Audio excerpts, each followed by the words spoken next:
வானொலியில் நீங்கள் கேட்டு ரசித்த தென்கட்சி கோ சுவாமிநாதன் ஐயா அவர்களின் கதைகள். ஒருத்தர் ரொம்பவும் மகிழ்ச்சியாக வந்துக்கிட்டு இருந்தார். என்ன விஷயம்னு விசாரித்தேன். நான் தோற்று போயிட்டேன், அதுதான் மனசுக்கு மகிழ்ச்சியாக இருக்குது அப்படின்னார். எனக்கு இது ரொம்ப ஆச்சரியமாக போச்சு. இந்த உலகத்தில் தோற்று போகிறவங்க யாரும் மகிழ்ச்சியாக இருக்கிறதில்ல. அப்படி இருக்கிறப்ப இவர் இப்படி சொல்கிறாரே, எங்கே தோற்று போனீங்கன்னு கேட்டேன். அதுக்கப்புறம் தான் அவர் விவரமாக சொன்னார். என்னோட 5 வயசு குழந்தையோடு நான் விளையாடிக்கிட்டு இருந்தேன். அந்த விளையாட்டில் என் குழந்தை ஜெயிச்சு விட்டுது, நான் தோற்று போயிட்டேன் அப்படின்னார் ரொம்ப உற்சாகமாக. நான் யோசித்து பார்த்தேன். அதாவது நாம் சின்ன குழந்தையாக இருக்கிறப்போ எந்த விளையாட்டில் கலந்துக்கிட்டாலும் அதில் நாம் தான் ஜெயிக்கணும்னு ஒரு வெறி நமக்குள்ளே இருக்கும். நம்மளை எதிர்த்து விளையாடுறவர் நல்லவரா கெட்டவரா, பெரியவரா சின்னவரா அப்படிங்கிறதெல்லாம் முக்கியம் கிடையாது. அவர் தோற்று போகணும், நாம் ஜெயிக்கணும், அதுதான் முக்கியம். எதிரியை சந்தோஷப்படுத்த விளையாடுகிற கலை அப்போ நமக்கு தெரியறதில்ல. வாழ்க்கையில் ஒரு பக்குவம் வந்ததுக்கு அப்புறம் வெற்றி பெறணுங்கிற மன அழுத்தம் போயிடுது. போட்டியில் ஜெயிக்கணுங்கிறத விட குழந்தையை சந்தோஷப்படுத்தணுங்கிறது முக்கியமாக போச்சு.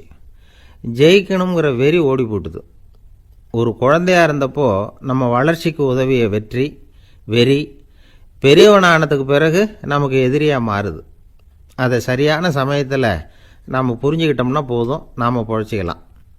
ஒவ்வொரு மனுஷனுமே வாழ்க்கையோட அடுத்த கட்ட வளர்ச்சியில் அடி எடுத்து வைக்கிற நேரத்தில் தன்கிட்ட இருந்து ஏதோ ஒரு குணத்தை அல்லது தன் குணம் இருந்த ஏதோ ஒரு உறவை நாம் இழக்கத்தான் வேண்டியிருக்குது. ஒரு கட்டம் வரைக்கும் உதவியாக இருந்த குணம் அடுத்த கட்டத்துக்கு தடையாக கூட மாறிடலாம். இந்த பரிமாண மாற்றத்துக்கு உள்ளாகிற ஒவ்வொருத்தரும் பிரத்யட்சமாக இதை உணர்றாங்க. ஆனால் பல பேர் எப்படின்னா பழசை திறந்துவிட்டு புதிய கொள்கைகளை உருவாக்கிக்கிறதுக்கு இஷ்டம் இல்லாமல் இருந்துடுறாங்க, அல்லது அப்படி செய்ய முடியாமல் தவிக்கிறாங்க. இதையெல்லாம் மீறி அந்த பழசை திறந்துட்டா அதை இழந்ததால் உண்டாகிற மன அழுத்தம் சில காலத்துக்கு வருத்திக்கிட்டு தான் இருக்கும், வேறு வழி இல்லை. ஆரோக்கியமான ஒரு முன்னேற்றத்துக்காக அந்த மன அழுத்தத்தை தாங்கிக்கத்தான் வேணும் அப்படிங்கிறாரு அந்த உலக புகழ்பெற்ற மேதை ஒருத்தர், இந்த ஸ்காட் பெக் அப்படிங்கிறவர். பிறந்த நாள் முதல் இதுதான் சரி அப்படின்னு கற்பிக்கப்பட்டு வந்த ஒவ்வொரு தத்துவத்தையும் தங்களுடைய வளர்ச்சிக்கு தகுந்த மாதிரி மாற்றி அர்த்தப்படுத்தி கொள்ள முடியாமல் வாழ்க்கை சூழலில் அப்படியே அரைப்பட்டு தூளாகிறவர்கள் தான் ரொம்ப தவிக்கிறாங்களாம். இதுதான் அவருடைய கருத்து. பெரும்பாலும் மனிதர்களுடைய நடுத்தர வயசில், அதாவது 30 தாண்டுகிற சமயத்தில் தான் இந்த தவிப்பு உண்டாகுதான். இதை தான் மேற்கத்திய நாடுகளில் அடிக்கடி மிட் லைஃப் கிரைசிஸ் அப்படின்னு சொல்கிறாங்க. அப்பப்போ பழசையெல்லாம் தொலைச்சி விட்டு புதுசாக பிறக்கிறதுக்கு கற்றுக்கணும். ஒவ்வொரு நிமிஷத்தையும் அந்த நிமிஷத்துக்கு ஏற்ற சித்தாந்தம் கொண்டவர்களாக சந்திப்போம் அப்படிங்கிறார் அந்த உளவியல் நிபுணர். இப்படி பழகிக்கிட்டால் வாழ்க்கை இன்பமயம், இல்லைன்னா தவிப்பு மயம்தான். பழசை தொலைக்க முடியாதவர்களில் எத்தனையோ பேர் உண்டு, எத்தனையோ ரகம் உண்டு. அதில் வேடிக்கையான நண்பர்களும் உண்டு. ஒருத்தர் நண்பர் வீட்டுக்கு போனார். அவர் ஏதோ இனிப்பு பலகாரம் கொடுத்து சாப்பிட சொல்லியிருக்கிறாங்க அவங்க வீட்டில். இவர் சாப்பிட்டு பார்த்துட்டு சொன்னாராம், சார் 6 மாதத்துக்கு முன்னாடி ஒரு தடவை இங்கே வந்தேன், அப்போது ஒரு இனிப்பு பலகாரம் கொடுத்தீங்க, அது இதை விட நல்லா இருந்தது சார் அப்படின்னாராம். அப்போ செஞ்ச அதே இனிப்பு பலகாரம் தான் சார் இதுவும் அப்படின்னாராம் அவர். ஒரு வயசான அம்மா தெரு வழியாக போயிட்டு இருந்தாங்க. அவங்க கையில் எண்ணத்தையோ வச்சுக்கிட்டு அதை அடிக்கடி பார்த்துக்கிட்டே இருந்தாங்க. ஒருத்தன் மெதுவாக அவங்கக்கிட்ட போய் கையில் இருக்கிறது என்ன அப்படின்னு எட்டி பார்த்தா அவங்க கையில் 4 பல் இருந்துதான். இவன் ஆச்சரியமாக அந்த அம்மாவை பார்த்தான். ஏம்மா, உனக்கு என்ன பைத்தியமா, ஏது இந்த பல், இதை என்னத்துக்காக கையில் வச்சுக்கிட்டு அலைஞ்சிக்கிட்டு இருக்கிற அப்படின்னு கேட்டிருக்கான். அதுக்கு அந்த அம்மா விவரம் சொல்ல ஆரம்பித்தாங்களாம். இதை பாருப்பா, எனக்கு ஒரு மகன் இருந்தான், அவனை ரொம்ப செல்லமாக வளர்த்தேன். அவனை தரையிலே நடக்க விடுறதில்ல, எப்பவும் தூக்கி வச்சுக்கிட்டு இருப்பேன். அவன் நல்லா பெரியவனாகி பள்ளிக்கூடம் போகிறப்ப கூட அவன் புஸ்தக மூட்டையை நான் தான் சுமந்துக்கிட்டு போவேன். பார்க்குறவங்க கூட கேலி பண்ணுவாங்க, ஏம்மா படிக்க போகிறது நீயா உன் பிள்ளையான்னு கேட்பாங்க. அவன் இன்றைக்கி எவ்வளவோ பெரிய மனுஷன் ஆகிட்டான், வெளிநாட்டில் பெரிய உத்தியோகத்தில் இருக்கான். சமீபத்தில் இங்கே வந்துட்டு போனான். ஒரு நாள் ஏதோ கோபத்தில் என்னை அரைஞ்சுட்டான். அப்போ இந்த 4 பல்லும் கீழே விழுந்துட்டுது. இன்னமும் கூட விழுந்திருக்கும், ஆனால் பல்லு தான் இல்லை. என் புள்ள அரைஞ்சதுனால விழுந்த பல்லு இல்லையா அது, அதனால் இதை எப்பவும் என் கையிலேயே வச்சுக்கிட்டு ஆசையோடு பார்த்துக்கிட்டு இருக்கிறேன். அவன் தான் வெளிநாட்டுக்கு போட்டான், அவனை பார்க்க முடியாத ஏக்கத்தை நான் இந்த பல்லை பார்த்து போக்கிக்கிறேன் அப்படின்னு நாங்களாம் அந்த அம்மா. இந்த கதை எதுக்காகன்னா, தாய் அன்பு அப்படிங்கிறது எப்படிப்பட்டதுங்கிறத புரிஞ்சுக்கிறதுக்காக. கல்யாணம் ஆனதுக்கப்புறம் தாயை மறந்து விடுறவங்க எத்தனை பேர் இந்த உலகத்தில்? அவங்க காதில் விழணுங்கிறதுக்காக தான் இந்த தகவல். ஆனால் ஒரு விஷயம் மட்டும் நல்லா புரிஞ்சுக்கணும். தாயை மதிக்க தெரிஞ்சவங்க தான் இன்றைக்கி வந்து வாழ்க்கையில் எல்லா விதத்துலேயும் முன்னுக்கு வந்திருக்கிறாங்க. வேணும்னா விசாரித்து பார்த்துக்குங்க. இன்னொரு அம்மா இருந்தாங்க. அவங்க தினமும் ஒரு கோயிலுக்கு வருவாங்க.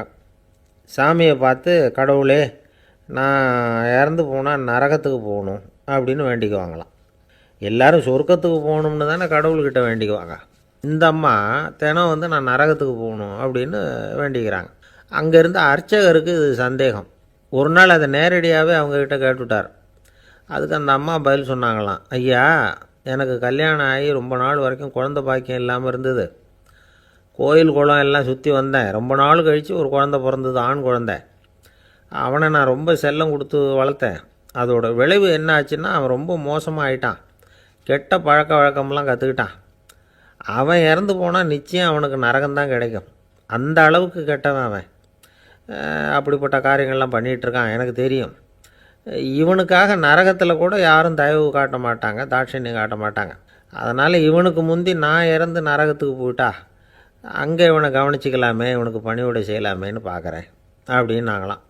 அதனால தான் நான் நரகத்துக்கு போகணும்னு தினம் ஆண்டவனை வேண்டிகிட்டு இருக்கிறேன் அப்படின்னு கண்கலங்கி அந்த அம்மா சொன்னாங்களாம். அதுதான் தாய் உள்ளம்ங்கிறது. தாயின் பெருமையை வந்து சரியாக உணர்ந்துட்டா அவங்களுக்கு எப்பவும் எந்த கஷ்டமும் வராது. இது ஏதோ உபதேசத்துக்காக சொல்கிற வார்த்தை இல்லை, உண்மையான வார்த்தை. இந்த விவரத்தையெல்லாம் நண்பர் ஒருத்தர்கிட்ட சொல்லிக்கிட்டு இருந்தேன். அவர் கொஞ்ச நாள் கழித்து என்னை தேடி வந்தார். அவர் கையிலேயே 4 பல் வச்சுருந்தார். என்னங்க ஆச்சு, ஏதுங்க இந்த பல் அப்படின்னு விசாரித்தோம்.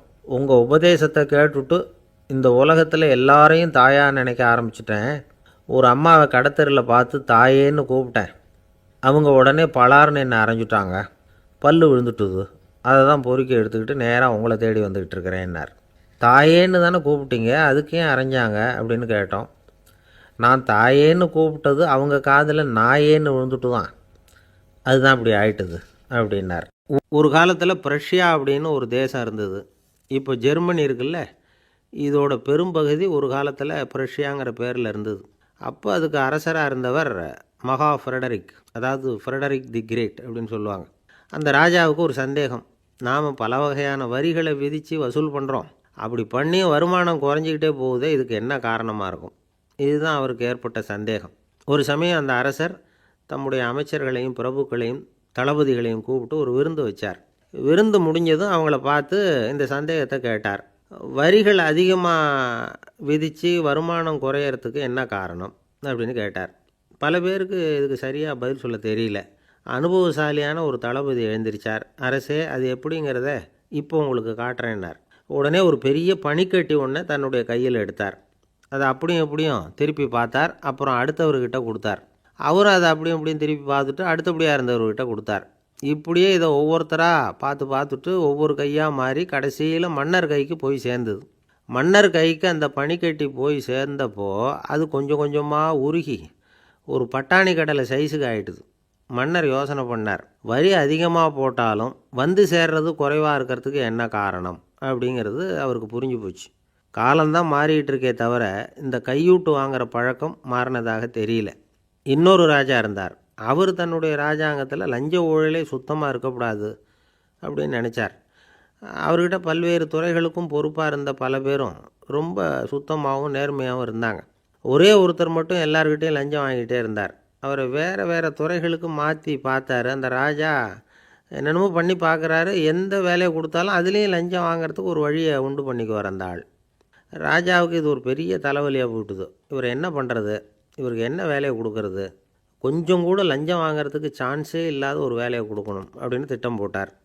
ஒரு நாள் அவருக்கு அந்த உத்தரவும் போட்டுட்டார். அதாவது அவருக்கு என்ன வேலைன்னா, கடற்கரையில் தான் அவருக்கு ஆஃபீஸ். அங்கேயே இருந்துக்க வேண்டியது. தினமும் எத்தனை கடல் அலை கரையில் வந்து மோதுது அப்படிங்கிறத கணக்கெடுத்து ராஜாவுக்கு தெரிவிக்க வேண்டியது. இதுதான் அவருக்கு வேலை. பேசாமல் அலையை எண்ணிட்டு உட்காந்துருக்கிட்டோம், அப்போவாவது அவர் லஞ்சம் வாங்குகிற சந்தர்ப்பம் இல்லாமல் போயிடும் அவருக்கு அப்படின்னு நினச்சார் ராஜா. இந்த ஆள் கடற்கரைக்கு போய் டியூட்டியில் ஜாயின் பண்ணிக்கிட்டார். ஒரே மாதத்தில் அங்கே சொந்தமாக ஒரு பிரம்மாண்டமான மாளிகை கட்டிவிட்டார். ராஜாவுக்கு இது பெரிய ஆச்சரியமாக போச்சு.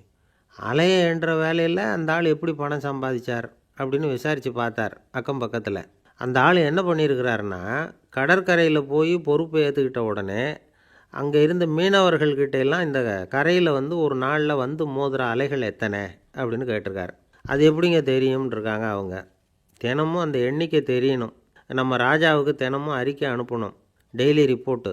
தவறுனா நீங்கள் இந்த கடலில் போய் மீன் பிடிக்கிறதுக்கு ராஜாவோட அனுமதி கிடைக்காது அப்படின்ட்டுருக்காரு.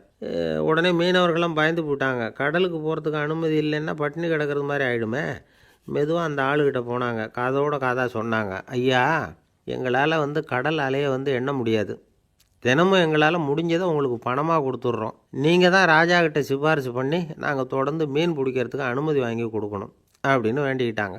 பணம் தினமும் வந்து சேர ஆரம்பிச்சுட்டுது. பதவியில் மற்ற பதவியோட இந்த பதவி எவ்வளவோ மேல் அப்படின்னு நினச்சிட்டான் அந்த ஆள்.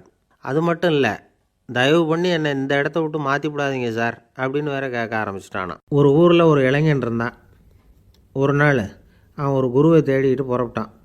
ஊரை விட்டு வெளியில் போனான். போகிற வழியில் ஒரு காடு. அந்த காட்டில் ஒரு மரத்தடியில் ஒரு பெரியவர் உட்காந்துருக்கிறார். அமைதியாக மௌனமாக அவர் அமர்ந்திருக்கிறார். இந்த பெரியவரை விசாரிக்கலாம், குருவை தேடி கண்டுபிடிக்கிறதுக்கு இவர் ஏதாவது ஒரு வழி சொல்லி கொடுப்பார் அப்படின்னு நினச்சிக்கிட்டு அவரை நெருங்கினான். ஐயா, எனக்கு ஒரு குரு தேவை, எங்கே கிடைப்பார், அவரை எப்படி அடையாளம் கண்டுபிடிக்கிறது, அதை பற்றி ஏதாவது விவரம் சொன்னீங்கன்னா நான் கண்டுபிடிச்சிக்குவேன் அப்படின்ட்டுருக்கான். பெரியவர் நிமிர்ந்து பார்த்தார். தம்பி, அது ரொம்ப சுலபம். அவர் வயசானவராக இருப்பார், என்னை விட சுமார் 30 வயசு அதிகமாக இருக்கும். அவர் ஒரு மரத்தடியில் தான் உட்காந்துருப்பார் அப்படின்ட்டுருக்கான். சரிங்க பெரியவரே, அது என்ன மாதிரியான மரம், எப்படி இருக்கும் அப்படின்னு கேட்டிருக்கான். பெரியவர் அந்த விவரங்களையும் சொல்லியிருக்கிறாரு. அது மட்டும் இல்லை, சந்திக்கிற நாள், நேரம், வினாடி முதற்கொண்டு எல்லா விவரங்களையும் துல்லியமாக சொன்னாராம். இவ்வளவு விவரங்களை இவரால் எப்படி சொல்ல முடியுது அப்படின்னு இவனுக்கு ஆச்சரியம். இருந்தாலும் அந்த பெரியவர் கடைசியாக ஒரு விவரம் சொன்னார். அது என்ன தெரியுமா, எப்படியும் நீ அவரை சந்திக்கிறதுக்கு ஒரு 30 வருஷம் ஆகும் அப்படின்னு சொல்லிவிட்டாராம்.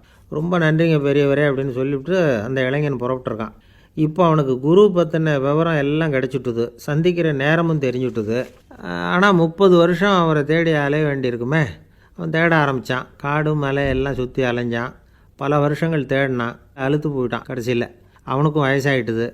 கடைசியில் தன்னுடைய சொந்த ஊருக்கே திரும்பி போய்கிட்டு இருந்தான். அங்கே ஒரு மரத்தடியில் அவன் தேடிக்கிட்டு இருந்த குருநாதர் கிடைச்சார். யார் அவருன்னா, 30 வருஷத்துக்கு முன்னாடி வழி சொல்லி கொடுத்தாருல அதே பெரியவர். அவருக்கு இப்போ 30 வயசு அதிகமாக இருந்தது. அதே மரம், அன்னைக்கு பெரியவர் சொன்ன அடையாளம் இப்போ பொருத்தமாக இருந்தது. இப்போ அந்த பெரியவர் சொன்னார், சரியாக வந்து சேர்ந்துட்டேன், வா, உனக்காக தான் நான் இவ்வளவு காலமும் காத்துக்கிட்டு இருந்தேன் அப்படின்னாராம். என்ன சொல்கிறீங்கன்றிருக்கான். 30 வருஷத்துக்கு முன்னாடி என்கிட்ட வந்தியே, அப்போவே என் காலம் வந்து முடிஞ்சு போயிருந்தது. அப்போவே என்ன உனக்கு அடையாளம் தெரியல, அதனால் இவ்வளவு காலம் உனக்காக காத்துட்ருக்கும்படி ஆகிட்டுது அப்படின்னாராம். ஐயா, அப்போவே நீங்கள் சொல்லியிருக்கலாமே, இதுதான் 30 வருஷம் கழித்து நீ சந்திக்க போகிற இடம், நான் தான் உன்னுடைய குரு அப்படின்னு சொல்லியிருக்கலாமே அப்படின்ட்டுருக்கான். அந்த பெரியவர் சிரிச்சுக்கிட்டே இதுக்கு பதில் சொன்னாராம். நான் எவ்வளவோ விவரமாக தான் சொன்னேன், நீ சரியாக புரிஞ்சிக்கல. காரணம், அப்போ நீ போதுமான அளவுக்கு பக்குவம் பெற்றிருக்கவில்லை. அதனால் புரியும் சக்தி இல்லாமல் போயிட்டுதப்போ 30 ஆண்டு காலம் நீ அலைஞ்சி தெரிஞ்சிருக்கிற. அது காரணமாக இப்போ உனக்கு அந்த பக்குவம் வந்துட்டுது. அதனால தான் அடையாளம் காண முடிஞ்சுது, நானே உன்னுடைய குரு அப்படின்னாராம். இதிலேருந்து என்ன தெரியுதுன்னா, ஆன்மீகத்தில் மாணவனாக சேர்றதுக்கு கூட ஒரு பக்குவத்தன்மை தேவைப்படுது. ஒரு பெரிய ஞானி, அவர்கிட்ட சீடனாக இருக்க ஒருத்தன் வந்தான், எதிரில் நின்னான். ஞானி அவனை வெகு நேரம் உற்று பார்த்தார். அப்புறம் சொன்னார், சீடனாக இருக்கிறது ரொம்ப சிரமம்னார். நான் தயாராக இருக்கிறேன்னா. அது இன்னமும் சிரமமாச்சே, இங்கே வந்து குருவாக இருக்கிறது மட்டுமே சுலபம் அப்படின்னாராம். அப்படின்னா நான் குருவாகவே ஆகிடுறேன் அப்படின்னானா. இது போலவே இந்த காலத்தில் கதை ஒன்று உண்டு. ஒரு பள்ளிக்கூடத்தில் வகுப்பு ஆசிரியர் மாணவனை திட்டிக்கிட்டு இருந்தார். டேய், நீ 100க்கு 10 மார்க்கு தான் வாங்கிக்கிட்டு இருக்க. இவ்வளவு மோசமாக நீ படித்தா கடைசியில் மாடு மேய்க்கிறது கூட லாய்க்கு இல்லாதவனா ஆகிடுவேன். அதுக்கப்புறம் என்ன செய்ய போகிறேன் அப்படின்னாராம். பையன் தலையை சொரிஞ்சிக்கிட்டே சொன்னானா, சார் அப்படின்னா ஒன்று செய்கிறேன் அப்படின்னானா. இவர் கேட்டிருக்கார், என்ன செய்ய போகிறேன்னு. வேறு என்ன சார், உங்களை மாதிரி ஒரு ஆசிரியர் ஆகிடுறேன் அப்படின்னானா. இமயமலை அடிவாரத்தில் ஒரு மடம். அங்கே ஒரு சன்னியாசி இருந்தார். அவர்கிட்ட ஒருத்தர் வந்தார். சுவாமி, ஆசையை உதற நினைக்கிறேன், முடியல, ஒட்டிக்கிட்டே வருது அப்படின்னாராம். இப்படி உட்கார, ஒரு கதை சொல்கிறேன் அப்படின்னு சொல்லி அவர் சொல்ல ஆரம்பித்தாராம். அவர் சொன்ன கதை என்னென்னா, ஒரு ஊரில் ஒரு ஆள் இருந்தான். அவன் பேர் குப்புசாமி. அவங்ககிட்ட எப்பவும் ஒரு பழைய தொப்பி இருக்கும், விடவே மாட்டான். அதனால் அவனை எல்லோரும் தொப்பி சாமி அப்படின்னு தான் கூப்பிடுறது வழக்கம். ஒரு புது தொப்பி வாங்கிக்கப்படாதாப்பா அப்படின்னு நண்பர்கள்லாம் சொல்லி பார்த்தாங்க. பணத்துக்கு எங்கே போவேன் அப்படின்னு விட்டானான். பணம் வச்சுருக்கான், செலவு பண்ண மனசு வரல. மகா கஞ்சன். பழைய பாட்டில்கள்லாம் வாங்கி விற்றுக்கிட்டு இருந்தான். அப்படி ஒரு தடவை பழைய கண்ணாடி சாமான்களை ஏலத்தில் எடுத்தப்போ அதில் ஒரு அருமையான சென்ட்டு பாட்டில் கிடச்சிது. உடனே ஒரு ஐடியா பண்ணான். அந்த சென்ட்டை வந்து சின்ன சின்ன பாட்டில்களில் அடைச்சி ஜன்னல் ஓரமாக அடுக்கி வச்சுட்டான். அதை விற்றா நிறைய பணம் கிடைக்குமே, அதனால். இதுக்கு இடையில் ஒரு நாள் அவன் வந்து அப்படியே உட்காந்துருந்தான். அந்த நேரம் நண்பன் வந்தான். ஏண்டா, உன் பழைய தொப்பியை மாற்றப்படாதா? ஊரில் எல்லோரும் கேலி பேசுகிறாங்களே உன்னை தொப்பி சாமின்னு அப்படின்னு சொல்லி கேட்டிருக்கான். இந்த சென்ட்டு பாட்டில் விற்றதும் பணம் வரும், அதுக்கப்புறம் பார்க்கலாம் அப்படின்னு நானா இவன். சரி வா, நீச்சல் குளத்துக்கு போயிட்டு வருவோம் அப்படின்னு கூப்பிட்ருக்கான் நண்பன். 2 பேரும் போனாங்க. அதே நேரம் அந்த ஊர் நீதிபதியும் அங்கே குளிக்க வந்தாராம். அவர்கிட்ட இருந்தது விலை வசந்த ஒரு புது தொப்பி. அதை அங்கே இருந்த ஸ்டாண்டில் மாட்டிவிட்டு குளிக்க போனார். இதுக்கிடையில் குப்புசாமி குளிச்சுட்டு வந்தான். அவனுடைய பழைய தொப்பியை காணலை. அந்த புது தொப்பியை பார்த்தா இது நண்பனுடைய வேலை தான் அப்படிங்கிறதாக புரிஞ்சுக்கிட்டு அதை எடுத்து மாட்டிகிட்டு வந்துட்டான். நீதிபதி குளிச்சுட்டு வந்து பார்க்குறாரு, தொப்பியை காணும். போலீஸில் புகார் கொடுத்தார். அவங்க வந்து தேடினாங்க. ஒரு மூலையில் பழைய தொப்பி கிடச்சிது. அடடா, இது நம்ம குப்புசாமியோட தொப்பி இல்லையா அப்படின்னு நானா ஒருத்தன். உடனே அவன் வீட்டுக்கு தேடிட்டு போயிருக்காங்க. அங்கே போய் பார்த்தா புது தொப்பி அங்கே இருக்குது. உடனே அவனுக்கு 1000 ரூபா அபராதம் போட்டாங்களாம். அவன் பணத்தை கட்டிவிட்டு ரொம்ப எரிச்சலோடு வீட்டுக்கு வந்தான். பழைய தொப்பி கண்ணில் பட்டுது. மறுபடியும் உன்னால் தானே எனக்கு 1000 ரூபா நஷ்டம் அப்படின்னு சொல்லி அதை எடுத்துக்கிட்டு அப்படி போயிருக்கான்.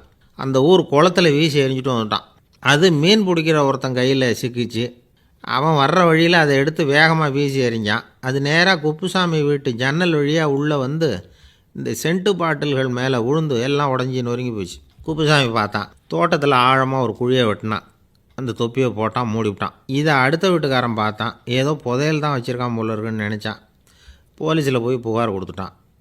மறுபடியும் போலீஸ் குழியை தோண்டினாங்க. பழைய தொப்பி மறுபடியும் வெளியில் வந்தது. எல்லோரும் சிரிக்கிறாங்க. அன்னைக்கு ராத்திரியே அந்த தொப்பியை எடுத்துக்கிட்டு நேராக புறப்பட்டான். ஒரு கல்லில் அதை சேர்த்து கட்டி குடிநீர் தொட்டி இருக்கும்ல, அதில் போட்டுட்டு வந்துட்டான். இனிமேல் என்ன பண்ணும் பார்ப்போன்னு. ஒரு நாள் திடீர்னு குழாயெல்லாம் அடைப்பட்டு போச்சு. மாநகராட்சி அலுவலர்கள் வந்து என்னன்னு பார்த்தா அந்த பழைய தொப்பி குழாயை அடைச்சிக்கிட்டு இருக்குது. இது குப்புசாமியோட தொப்பிங்கிறது தான் எல்லாருக்கும் தெரியுமே. உடனே குடிநீரை வந்து பாழாக்கணத்துக்காக குப்புசாமிக்கு கோர்ட்டு 2500 ரூபா அபராதம் போட்டுவிட்டுது. அதையும் கட்டிவிட்டு வெளில வந்தான். கடைசியாக முடிவு பண்ணான். ஒரு நெருப்பு குச்சியை கிழிச்சான். தொப்பியை கொளுத்தினான். எரிஞ்சுது. எடுத்து வெளில எரிஞ்சான். கொஞ்ச நேரத்தில் தீ அணைப்பு படம் வந்துட்டுது. ஆமாம், இவன் எடுத்து எரிஞ்சது வெளியில் விழுந்து வீட்டு கூரையே பற்றிக்கிட்டு எரிய ஆரம்பிச்சுட்டுது. அவனோட பணத்தாசையும் அதோடு சேர்ந்து எரிஞ்சு போச்சான். இப்படி ஒரு கதை. இந்த கதையை சொல்லி முடித்தார் அந்த இமயமலை அடிவாரத்தில் இருந்த சன்னியாசி. இப்போ அந்த குப்புசாமி எங்கே இருக்கிறான்னு கேட்டார் எதிரில் இருந்தவர். இதோ உன் எதிரிலே இருக்கிறான், நான் தான் அந்த குப்புசாமி அப்படின்னாரான் அந்த சன்னியாசி. அந்த குப்புசாமிகிட்ட இருந்தது மாதிரி ஒரு பழைய தொப்பி நம்ம ஒவ்வொருத்தர்கிட்டையும் உண்டு. அதை எப்படி தொலைக்கிறதுன்னு தெரியாமல் தடுமாறிக்கிட்டு இருக்கிறோம். அது என்ன தொப்பிங்கிறீங்களா? அதுதான் நம்மை சூழ்ந்திருக்கிற மாயை அப்படிங்கிறார் சுவாமி சின்மயானந்தர். மெய்ஞானம் கிடைக்கிறப்போ மாயை வந்து எரிஞ்சு போகும் அப்படிங்கிறது அவருடைய கருத்து. நம்மால் ஒருத்தர் வேகமாக ஓடி வந்தார். காலில் மாட்டியிருந்த பழைய செருப்பு 2ஐயும் ஆவேசமாக தூக்கி ஒரு கிணத்துல போட்டுட்டு வெறுங்காலோடு நடந்து வந்துக்கிட்டு இருக்கிறார். ஏன் அப்படி பண்ணீங்க அப்படின்னு கேட்டோம். அந்த செருப்புக்கு சொந்தக்காரன் வந்து பின்னாடி வந்துக்கிட்டு இருக்கிறான், அதனால் அப்படி பண்ணேன் அப்படிங்கிறார் இவர். எனக்கு இது மட்டும்தான் சார் தெரியும், இதை தவிர வேறு எதுவும் தெரியாது அப்படின்னு சொல்லிக்கிட்டே காலம் தள்ளுறவங்க ரொம்ப பேர். அவங்களெல்லாம் கஷ்டப்பட வேண்டியிருக்கும். ஒருத்தர் தன்னுடைய தொழிலில் ரொம்ப கெட்டிக்காரராக இருக்கலாம். அதுக்காக எப்பவும் அதே ஞாபகத்தில் இருந்துக்கிட்டு உலகியல் அறிவு இல்லாமல் இருந்துடக்கூடாது. அது ஆபத்து. இதுக்காக நம்ம தாத்தா பாட்டிலாம் ஒரு கதை சொல்லுவாங்களே, கேள்விப்பட்டிருக்கீங்களா? ஒரு சமயம் ஒரு 4 பேர் சேர்ந்து வெளியூருக்கு பிரயாணம் போனாங்களாம். அந்த 4 பேர் எப்படி தெரியுமா?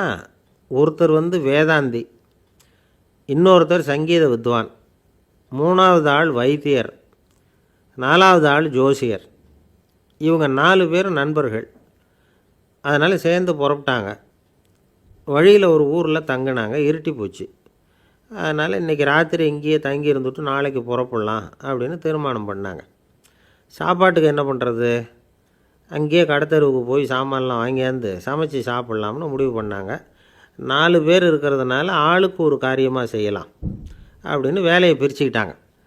வைத்தியர் வந்து கரிகாய் வாங்க போனார், வேதாந்தி வந்து எண்ணெய் வாங்க போனார், ஜோசியர் வந்து பலசரக்கு வாங்க போனார், சங்கீத வித்வானுக்கு சமைக்கிற வேலை. எல்லாம் சரி, ஆனால் நடந்தது என்ன தெரியுமா? கடைத்தெருவுக்கு காய்கறி வாங்க போனார்ல வைத்தியர், அங்கே போய் மார்க்கெட்டில் பார்த்தார். ஒவ்வொரு கறிகாயாக எடுத்து பார்த்தார். இது பித்தம், உடம்புக்கு ஒத்துக்காது, இது வாயு, உடம்புக்கு ஒத்துக்காது அப்படின்னு ஒவ்வொன்றா தள்ளினார். கடைசியில் ஒன்றுமே தேரல, வெறுங்கையோடு திரும்பி வந்துக்கிட்டு இருக்கிறார். எண்ணெய் வாங்க போனார் வேதாந்தி, அவர் ஒரு தொன்னையில் எண்ணெயை வாங்கினார். பேசாமல் அதை எடுத்துகிட்டு வர வேண்டியது தானே, முடியல. அவருடைய வேதாந்த மூளை சிந்திக்க ஆரம்பிச்சுட்டுது. இந்த தொன்னைக்கு எண்ணெய் ஆதாரமா அல்லது எண்ணெய்க்கு தொன்னை ஆதாரமா அப்படிங்கிற ஆராய்ச்சியில் இறங்கினார். என்னாச்சு தெரியுமா? அப்படி கவுத்து பார்த்தார். வாங்கின எண்ணெய் பூராவையும் வழியில் கொட்டிவிட்டு வெறும் தொன்னையோடு வந்து சேர்ந்தார். பலசரக்கு வாங்க போனார் ஜோசியர். அவர் ஒரு வழியில் பார்த்தாரு. வழியில் வந்தவங்களெல்லாம் அங்கங்கே ஒரு மரத்தடியில் உட்கார வச்சு அவங்களுக்கெல்லாம் ஆர்வம் சொல்ல ஆரம்பிச்சிட்டார். அப்படி ஒவ்வொருத்தராக சொல்லி முடிச்சுட்டு கடத்தருக்கு போய் சேர்ந்தார். இவர் அங்கே போய் சேர்றதுக்குள்ளே ரொம்ப நேரம் ஆகிட்டுது. கடையெல்லாம் பூட்டிவிட்டு போயிட்டாங்க. என்ன செய்கிறது? அவரும் வெறுங்கையோடு திரும்பி வந்து சேர்ந்தார். சரி, இவங்க கதை தான் இப்படி ஆச்சு. அங்கே சமைக்கிறதுக்காக உட்காந்துருந்தார் சங்கீத வித்வான். அவர் கதை என்னாச்சு தெரியுமா? அங்கே அவர் அடுப்பை பற்ற வச்சு ஒலையை கொதிக்க வச்சார். அதாவது ஒரு பானையில் தண்ணியை ஊற்றி அடுப்பில் வச்சார். அது கொதிக்க ஆரம்பிச்சிது. தண்ணி கொதிக்கிற சத்தம் இருக்குதுல்ல, அது இவருக்கு தாளம் போடுறது மாதிரி இருந்தது. ஒரே குஷி, பாட ஆரம்பிச்சிட்டார். பாடிக்கிட்டே உற்சாகமாக கையில் இருந்த கரண்டியால் அந்த பானையில் தட்டினார், தாளம் போடுறதா நினச்சிக்கிட்டு. அவ்வளவுதான், பானை பட்டுன்னு உடஞ்சி போச்சு. தலையில் கையை வச்சுக்கிட்டு அவரும் உட்காந்துட்டார். எந்த தொழில் தெரிஞ்சாலும் சரி, அதை புத்திசாலித்தனமாக பயன்படுத்த தெரியலன்னா ஆபத்து தான். அதுக்காக தான் இந்த கதை. ஒரு பஸ்ஸு டிரைவர் ரொம்ப கெட்டிக்காரர். பஸ்ஸை ரொம்ப திறமையாக ஆபத்து இல்லாமல் ஓட்டினதுக்காக பரிசுலாம் வாங்கினவர். அவரே ஒரு படகு ஓட்டுறதுக்காக அழைச்சிட்டு போயிருக்கிறாங்க, மோட்டார் படகு. அதையும் ரொம்ப திறமையாக தான் ஓட்டிகிட்டு போயிருக்கிறாரு. நடுக்கடலில் போனதும் படகு நின்று போச்சு. மோட்டாரில் ஏதோ கோளாறு. என்ன செய்யலாம் அப்படின்னு அந்த டிரைவரை கேட்டிருக்கிறாங்க படகுல இருந்தவங்கெல்லாம். அப்போ அவர் சொன்னாராம், கவலைப்படாதீங்க, ஒன்றும் பிரச்சனை இல்லை, எல்லோரும் கொஞ்சம் கீழே இறங்கி பின்னாடி தள்ளுங்க, மோட்டார் ஸ்டார்ட் ஆகிடும் அப்படின்னாராம். வாழ்க்கையில் சில சந்தர்ப்பங்களில் நாம் சில அவமானங்களை சந்தித்தே தீர வேண்டியிருக்கு. என்ன பண்ணுறது, காலம் அப்படி.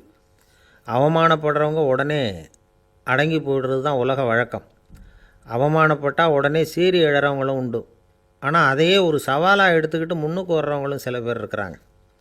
அவங்க ரொம்ப அபூர்வம். இன்றைக்கி மனோதத்துவ நிபுணர்கள்லாம் என்ன சொல்கிறாங்க தெரியுமா? அவமானப்பட்டுட்டா உடனே அடங்கி போயிடக்கூடாதான். அதையே ஒரு சவாலாக எடுத்துக்கிட்டு மனசில் ஒரு வைராக்கியத்தோடு முயற்சி பண்ணினா வாழ்க்கையில் எல்லாரும் முன்னேறலாமா. அவமானங்கிறத நாம் வைராக்கியமாக மாற்றிக்கணும். அதுதான் வெற்றிக்கு வழி. ராமர் இந்த பூமியில் பிறந்ததே ஒரு வைராக்கியத்தினால தான் சார் அப்படின்னார் ஒருத்தர். எப்படிங்க அது அப்படின்னு கேட்டேன். அவர் சொன்னார், தசரதருக்கு ராமர் குழந்தையாக பிறக்கணும், அப்போ தான் இங்கே இருக்கிற கஷ்டங்கள்லாம் நீங்கும் அப்படின்னு சர்வ லோகமும் எதிர்பார்த்துக்கிட்டு இருக்குது. ஆனால் அவர் எப்போ பிறப்பார் அப்படின்னு யாருக்கும் தெரியல. அந்த காரியம் சீக்கிரம் நடக்கணுமே, அதுக்கு என்ன பண்ணுறது? நாரதர் வந்தார் ஒரு நாள் தசரதரை தேடி. தசரதா, உனக்கு ஒரு செய்தி தெரியுமான்னு ஆரம்பித்தார். அவர் எப்பவும் இப்படித்தானே ஆரம்பிக்கிறது வழக்கம். என்ன விஷயம்னு கேட்டார் தசரதர். தசரதா, நீ அடிக்கடி உன்னோட தேரில் ஏறிக்கிட்டு தேவலோகத்துக்கு போகிற, அங்கே போகிற வர்ற எல்லாம் பண்ணிகிட்ருக்க, எல்லாம் சரி. தேவலோகத்துலேயும் உன்னை நல்லபடியாக தான் வரவேற்கிறாங்க. தேவேந்திரன் உன்னை பிரியமாக அழைச்சிட்டு போய் தன்னுடைய அரியாசனத்திலேயே தனக்கு பக்கத்திலேயே உட்கார வைக்கிறான். நீயும் சந்தோஷமாக உட்காந்து பேசிவிட்டு வந்துடுற. ஆனால் நீ இங்கே வந்ததுக்கு அப்புறம் அங்கே என்ன நடக்குது தெரியுமா உனக்கு அப்படின்னாரான் நாரதர். என்ன நடக்குது எனக்கு ஒன்றும் தெரியலையே அப்படின்னாரான் தசரதர். நாரதர்கிட்ட கிட்டத்தில் கேட்டிருக்கார், கொஞ்சம் சொல்லுங்கள் என்னது அப்படின்னு. அவர் நெருங்கி வந்தாராம் நாரதரும். மெதுவாக அவர் காதோட காதாக சொன்னாராம். அதாவது நம்ம பாஷையில் சொல்லப்போனால் பற்ற வைக்கிறார். நீ அங்கே தேவேந்திரங்கிட்ட உட்காந்து பேசிவிட்டு வந்த பிறகு நீ அங்கே உட்காந்துருந்த அரியாசனத்தை தண்ணி ஊற்றி கழுவி சுத்தப்படுத்துகிறாங்க. நீ என்ன அந்த அளவுக்கு சுத்தம் இல்லாத ஆளா? தினம் குளிக்காமையாக இருக்கிற அப்படின்னாராம். தசரதருக்கு இது ரொம்ப அவமானமாக போயிட்டுது. அப்படியே செய்கிறாங்க அப்படின்னாராம். ஆமாம், நீ வேணும்னா நான் சொல்கிறது உண்மையா இல்லையா அப்படின்னு சோதனை பண்ணி பார்த்துக்கோ அப்படின்னாரான் நாரதர். உடனே தசரதர் இதுக்காகவே புறப்பட்டு தேவலோகம் போனார். அங்கே வழக்கம் போலவே இவரை கூப்பிட்டு உட்கார வச்சு பேசிக்கிட்டு இருந்தான் தேவேந்திரன். கொஞ்ச நேரம் பேசிக்கிட்டு இருந்துட்டு சரி நான் கிளம்புறேன்னு புறப்பட்டார். சரி, அவனும் வாசல் வரைக்கும் வழி அனுப்பி வச்சுட்டு உள்ளே போயிட்டான்.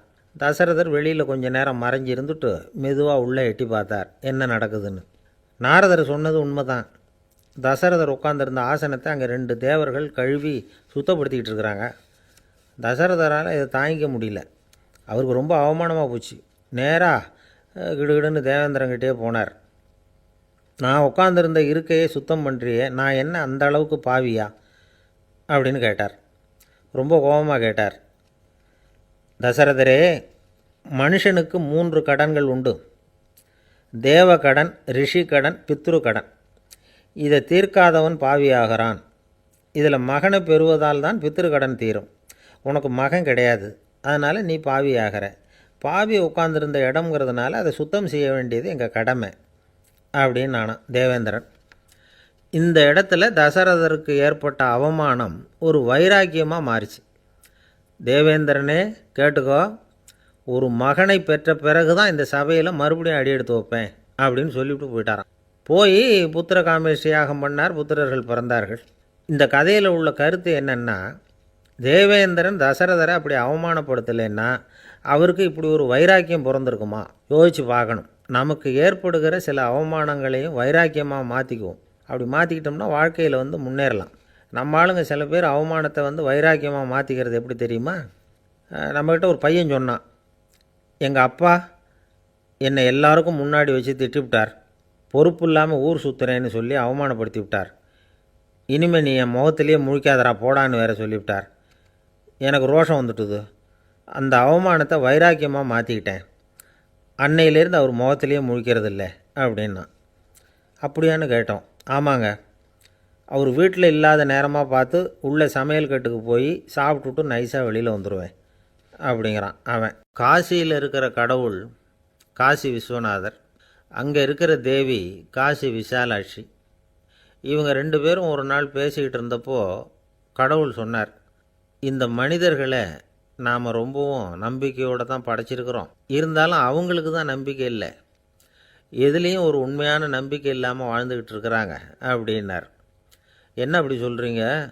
அதை பாருங்கள், எவ்வளவு பேர் காசியை தேடிட்டு கங்கையில் குளிச்சுக்கிட்டு இருக்கிறாங்க.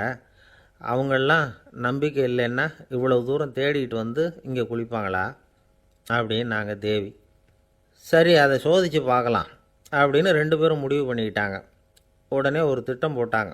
அது எப்படின்னா, நாம் 2 பேருமே பக்தர்கள் மாதிரி உருவத்தை மாற்றிக்கிட்டு கங்கை கரைக்கு போக வேண்டியது. நான் கங்கையில் இறங்கி குளிக்கிறேன். கொஞ்ச நேரத்தில் சுழலில் மாட்டிக்கிட்டது மாதிரி நடிக்கிறேன். நீ உடனே கரையிலிருந்து சத்தம் போடும், என்னோடய வீட்டுக்காரரை யாராவது காப்பாற்றுங்களேன்னு சத்தம் போடும். அதோடு இன்னொன்று சொல்லு, யாராவது ஒரு புண்ணிய ஆத்மா அவர்கிட்ட போய் அவருடைய முடியை பிடிச்சி இழுக்கணும். அப்படி ஒரு சாபம் இருக்குது எங்களுக்கு. புண்ணிய ஆத்மா, அதாவது எந்த பாவமும் செய்யாத இல்லாத ஒருத்தர் தான் அவரை காப்பாற்ற முடியும். அப்படிப்பட்டவங்க யாராவது வெள்ளத்தில் குதித்து என்னுடைய கணவரை காப்பாற்றுங்கோ அப்படின்னு நீ சத்தம் போடு, கூச்சல் போடு, என்ன நடக்குதுன்னு பார்க்கலாம் அப்படின்னார் கடவுள். சரின்னு சொல்லி 2 பேருமா சாதாரண பக்தர்கள் மாதிரி கங்கை கரைக்கு சேர்ந்தாங்க. அவர் இறங்கி குளித்தார். திட்டம் போட்டது மாதிரியே சுழலில் மாட்டிக்கிட்டது மாதிரி கத்துனார்.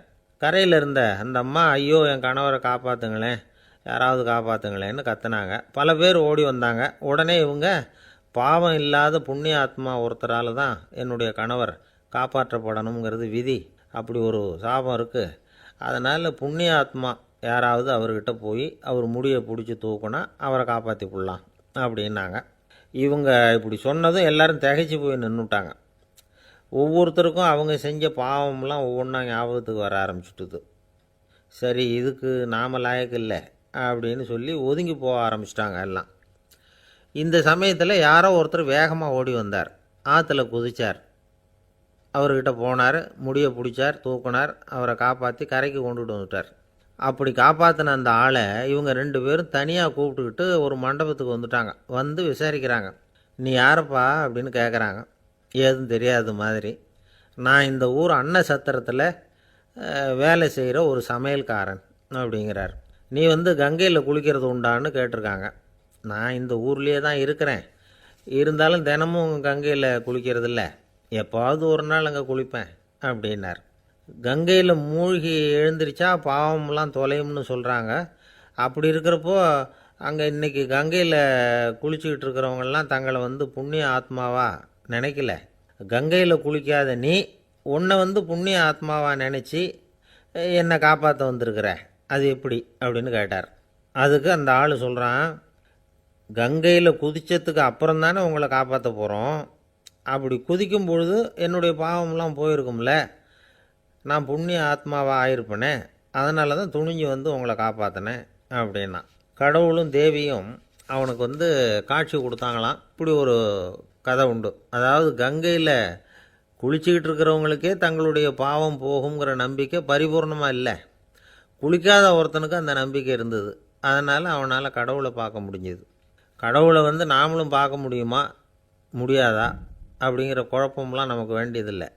நம்பிக்கையோடு வாழணுங்கிற உண்மையை மட்டும் இந்த கதையிலேருந்து புரிஞ்சுக்கிட்டால் போதும். ஏன்னா இந்த கதையை கேட்டுட்டு ஒரு நண்பன் குதர்க்கமாக ஒரு கேள்வி கேட்டான். ஏன் சார், கங்கையில் குளித்தா பாவம் போயிடும்னு சொல்கிறீங்களே, நான் எனக்கு வேண்டாத ஒருத்தனை அழைச்சிட்டு போய் கங்கையிலேயே தள்ளி விட்டுட்டு அதுக்கப்புறம் அங்கேயே முழுக்க போட்டுட்டு நான் செஞ்ச பாவத்தை அதுலேயே கழுவி விட்டுட்டு மறுபடியும் உங்ககிட்ட வந்துடுறேன்னு வச்சுக்கோங்க, நீங்கள் என்னை புண்ணிய ஆத்மான்னு ஏற்றுக்குவீங்களா அப்படிங்கிறான். ஆள் கொஞ்சம் அசந்தான் நம்மளே அங்கே அழைச்சிட்டு போனாலும் போயிடுவான்.